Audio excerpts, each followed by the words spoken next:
être. Et je voudrais venir à la justice politique. Quelle justice politique? Moi qui vous parle, je ne l'ai pas connue, mais quelque temps avant que je ne prête serment, les cours de sûreté de l'État existaient encore. Et vous savez c'est quoi la cour de sûreté de l'État?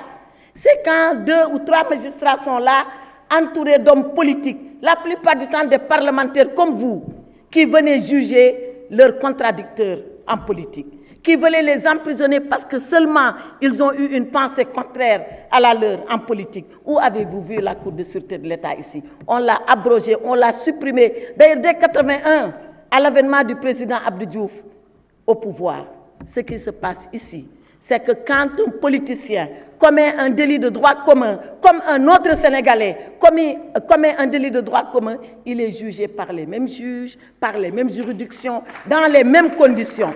Maintenant, ne me demandez pas à moi de savoir s'il y a une justice pour les célèbres et les grands et une justice pour les petits. Je refuse. Il n'y a qu'une seule justice, et pour les grands, et pour les petits, et pour les célèbres, et pour les anonymes, parce que c'est ça la vocation de la justice.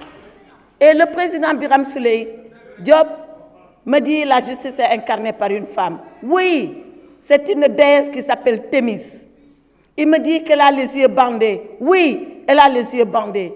Il me dit qu'il tient un glaive à la droite. Non, il le tient à la gauche, qui s'appelle la funesta.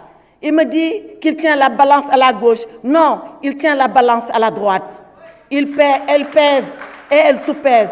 Et quand elle a fini, seulement quand elle a fini, c'est là où elle se bande pour que le glaive s'abatte. Qui qu'on puisse être, riche ou pauvre, célèbre comme anonyme, connu comme inconnu. C'est ça l'œuvre de justice. Et c'est pour ça que l'œuvre de justice est une œuvre grave. C'est pour ça que l'œuvre de justice est une œuvre qui doit être parcimonieuse. Et elle doit être à équidistance de tous les citoyens, parce que nous sommes tous nés libres et égaux devant la loi. Voilà ce qu'incarne la justice. Alors, pour moi, il n'y a pas de détenus politiques. Il y a des détenus tout court. Et ils sont tous de droit commun. Et ils sont tous égaux devant la loi et donc devant la justice. Et je voudrais en venir à l'indépendance. C'est quoi l'indépendance du juge? Mais est-ce que les personnes qui tous les jours nous disent que les juges ne sont pas indépendants, est-ce qu'ils nous ont dit en quoi les juges sont dépendants? Je reviens encore à la justice d'il y a quelque temps. Dieu merci, je ne l'ai pas connue.